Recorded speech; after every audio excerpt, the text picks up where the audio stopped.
Terima kasih Anda masih bergabung sama kami. Gedung Putih membantah klaim bahwa Amerika Serikat ikut terlibat dalam serangan militer Israel terhadap Iran. Ya, pernyataan ini merespon kabar media Israel yang menyebut jet tempur Amerika Serikat ikut ambil bagian dalam eskalasi konflik. Gedung Putih menegaskan Amerika Serikat tak berpartisipasi dalam operasi militer Israel terhadap Iran. Juru bicara Departemen Pertahanan Amerika Serikat Sean Parnell menyebut kabar itu tidak benar dan menyatakan pasukan Amerika Serikat berada dalam posisi defensif. Klarifikasi ini muncul menyusul pelaporan media Israel yang menyebut keterlibatan jet tempur Amerika dalam serangan ke Iran. Presiden Amerika Serikat Donald Trump diketahui meninggalkan pertemuan puncak di G7 di Kanada lebih awal karena meningkatkan ketegangan antara Iran dan Israel. Gedung Putih menyatakan kepergian tersebut tak berkaitan dengan gencatan senjata, melainkan situasi yang jauh lebih besar. Sebelumnya Trump juga menyerukan evakuasi warga Teheran dan mendesak Iran menghentikan program nuklir. Adapun seruan evakuasi dari Presiden Trump memicu gejolak di pasar global.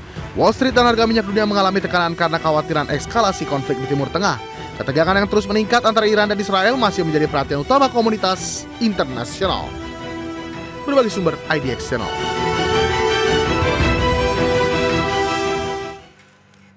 Perserikatan Bangsa-Bangsa menyerukan semua pihak untuk menahan diri dari tindakannya retorika yang bisa memperburuk ketegangan antara Israel dan Iran. Hal tersebut diungkapkan Wakil Juru Bicara PBB Farhan Haq menanggapi pernyataan Presiden Amerika Serikat Donald Trump agar Iran menyerah tanpa syarat untuk mengakhiri konflik dengan Israel. Sebelumnya Trump melalui media sosialnya mengatakan bahwa kesabarannya dalam menghadapi manuver Iran dalam konflik dengan Israel kian menipis.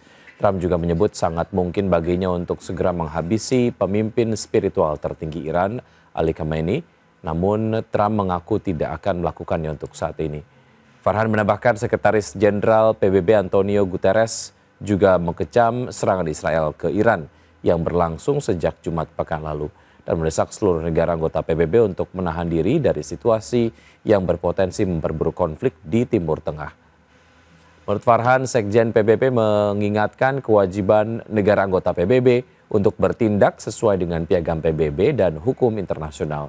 Selain meminta seluruh pihak untuk menahan diri, PBB juga menyebut eskalasi konflik Iran dengan Israel dapat berdampak sangat negatif terhadap Suriah.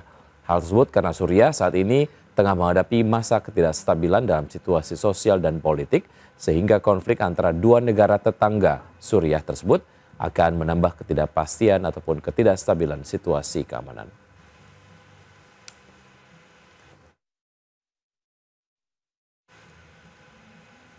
Militer Israel melepaskan tembakan ke kerumunan warga Gaza yang tengah menanti bantuan makanan. Ya, akibat tembakan tersebut 59 warga tewas dan 221 warga terluka. Sedikitnya 59 orang tewas dalam sebuah serangan militer Israel ke sebuah kerumunan warga Gaza yang sedang menanti bantuan makanan pada Selasa kemarin. Sejumlah saksi di lokasi menyebut tank-tank militer Israel menembakkan sedikitnya 2 peluru ke arah ribuan warga yang berkumpul untuk memperoleh makanan dari truk bantuan.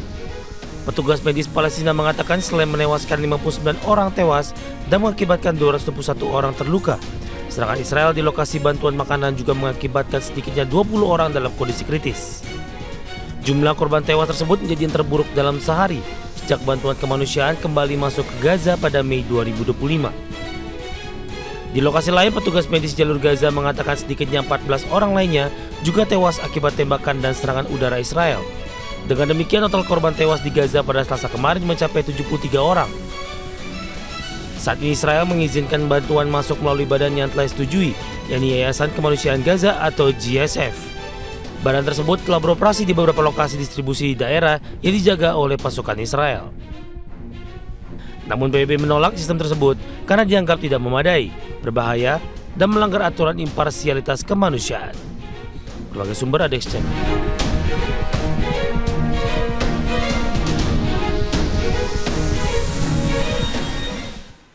Informasi lain, pemirsa, kecelakaan pesawat Air India yang terjadi di daerah padat penduduk di Ahmedabad, Gujarat pada Kamis lalu menewaskan sedikitnya 241 orang dan memicu klaim asuransi yang diperkirakan mencapai 475 juta dolar Amerika atau sekitar 7,7 triliun rupiah. Klaim asuransi ini menjadi salah satu klaim asuransi penerbangan terbesar dalam sejarah India. Kecelakaan pesawat Air India yang terjadi di daerah padat penduduk di Ahmedabad, Gujarat pada Kamis lalu menewaskan sedikitnya 241 orang dan memicu klaim asuransi yang diperkirakan mencapai 475 juta dolar Amerika atau sekitar 7,7 triliun rupiah. Ramaswamy Narayanan, Chairman dan Managing Director General Insurance Corporation of India menyatakan kepada Bloomberg bahwa klaim asuransi penerbangan ini bisa menjadi yang terbesar sepanjang sejarah India. Menurut sumber yang dikutip Bloomberg, kecelakaan besar ini akan menaikkan premi asuransi penerbangan di India baik dalam waktu dekat maupun saat perpanjangan polis. Biaya perlindungan akan semakin mahal, terutama untuk maskapai yang memiliki rute padat atau risiko tinggi. Terlebih lagi karena beberapa korban yang tewas adalah warga negara asing, klaim kompensasi internasional juga harus dihitung berdasarkan aturan hukum di negara asal masing-masing yang dapat membuat nilai total tanggungan meningkat lebih lanjut. Meski berdampak besar, beban finansial terhadap pasar domestik India diperkirakan akan terbatas. Ini karena sebagian besar perusahaan asuransi di India hanya memperoleh sekitar 1% dari total premi mereka dari sektor penerbangan, dan lebih dari 95% premi asuransi penerbangan tersebut telah dialihkan ke ratio-rider global. Berbagai sumber IDX Channel.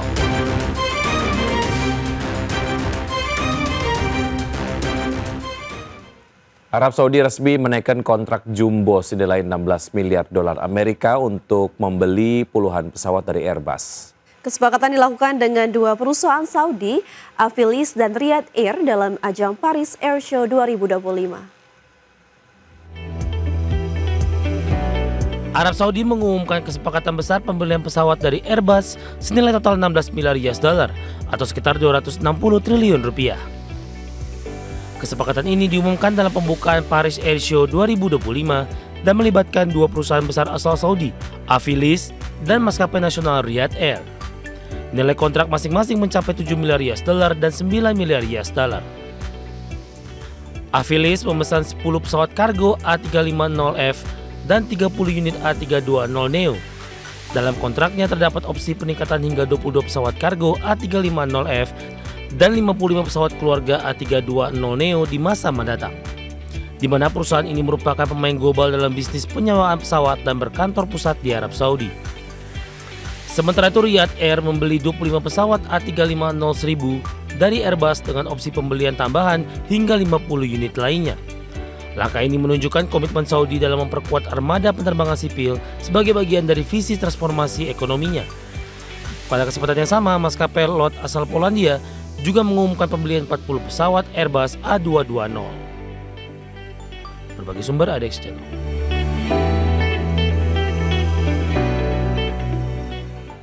Pemerintah China merilis sejumlah aturan baru yang menyasar para aparatur sipil negara. Ya, salah satu aturan terbaru yakni pengetatan konsumsi alkohol pasca maraknya kematian akibat konsumsi alkohol yang berlebih.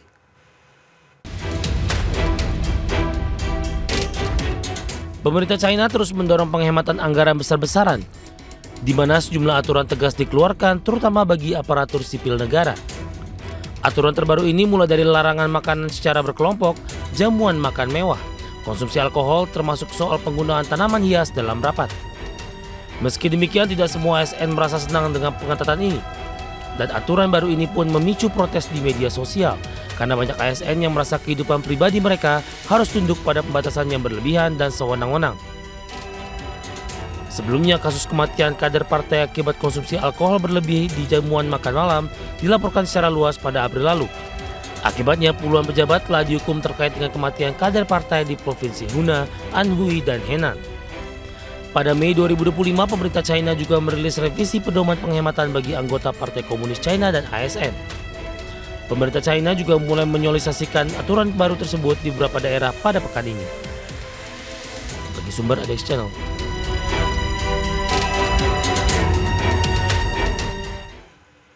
Pemirsa, Shell berencana berinvestasi di Malaysia hingga 9 ringgit dalam 3 tahun ke depan. Informasinya akan kami hadirkan usai jeda berikut, tetap bersama kami.